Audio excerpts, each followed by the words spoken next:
बिस्मिल्लाहिर्रहमानिर्रहीम। अस्सलाम वालेकुम व्यूअर्स। आज की इस वीडियो के अंदर हम लोग एक हाई प्रेशर पंप को आपके सामने थोड़ा सा एक्सप्लेन करेंगे। ये पंप हमारे इस आरओ प्लांट के अंदर बहुत मेन रोल है होता है इसका।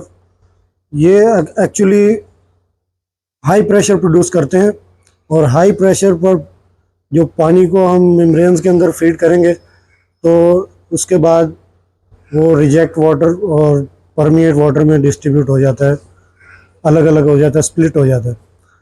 हम लोग उस हाई प्रेशर पर फीड करने के लिए ये पंप यूज़ करते हैं। 60 बार मैक्सिमम जो इस पंप के डिस्चार्ज से हम लोगों को मिलता है वो डायरेक्टली हम मेम्ब्रेन के अंदर फीड कर देते हैं और मेम्ब्रेन्स के अंदर फीड करने के बाद वो पानी अपना हाई प्रेशर पर फीड होने के बाद स्प्लिट हो जाता है। उसको इस प्रोसेस को बोलते हैं रिवर्स ऑस्मोसिस। मैं इस मोटर के बारे में थोड़ा सा आपको इसकी स्पेसिफिकेशन के बारे में बताऊंगा। ये मोटर एक्चुअली 920 किलोवाट की है, आप देख सकते हैं ये बहुत बड़ी मोटर है और इसके लिए एक अलग से फ़ैन भी बैक साइड पे इसको कूलिंग के लिए लगाया गया है और ये भी ब्रांड की मोटर है। इस मोटर को हम लोग जो हाई वोल्टेजेस पर इसको ऑपरेट करते हैं, ये हाई वोल्टेज पर चलने वाली मोटर है। 4160 वोल्ट पर ये काम करती है और इस ज़्यादा वोल्ट पर इसको चलाने की एक रीज़न भी है क्योंकि आपका करंट अगर आप नॉर्मल वोल्टेज पे इसको चलाएंगे, मीडियम वोल्टेज पे, तो ये बहुत ज़्यादा बड़ी केबलें इसको डलेंगी और बहुत ज़्यादा करंट लेगी। लेकिन क्योंकि इसको 4160 वोल्ट पर हम लोग चला रहे हैं तो इसलिए करंट जो है वो बहुत थोड़ा 144 जो करंट है वो हमारा इसमें ड्रॉ होता है इसको चलाने के लिए।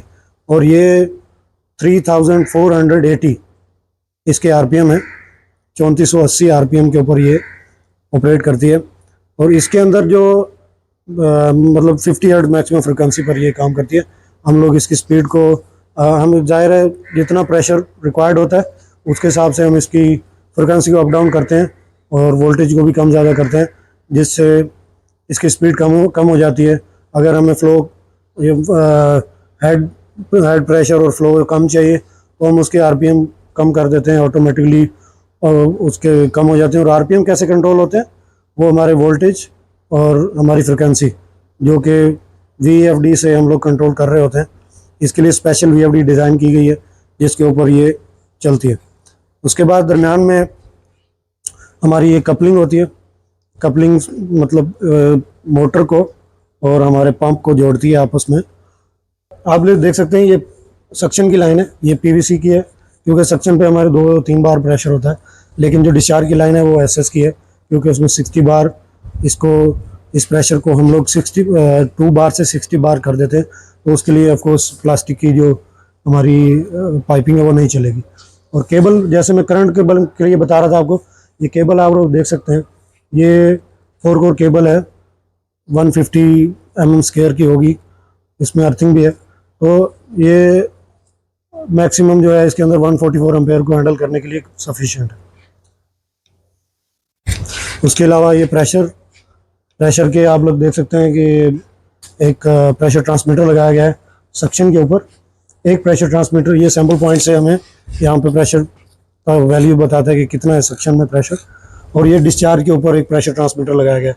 उसके अलावा एक मैनुअल गेज भी लगाई गई है जो रफली हमें आइडिया देती रहती है, फील्ड के अंदर काम करने वाले ऑपरेटर को उसमें आसानी होती है।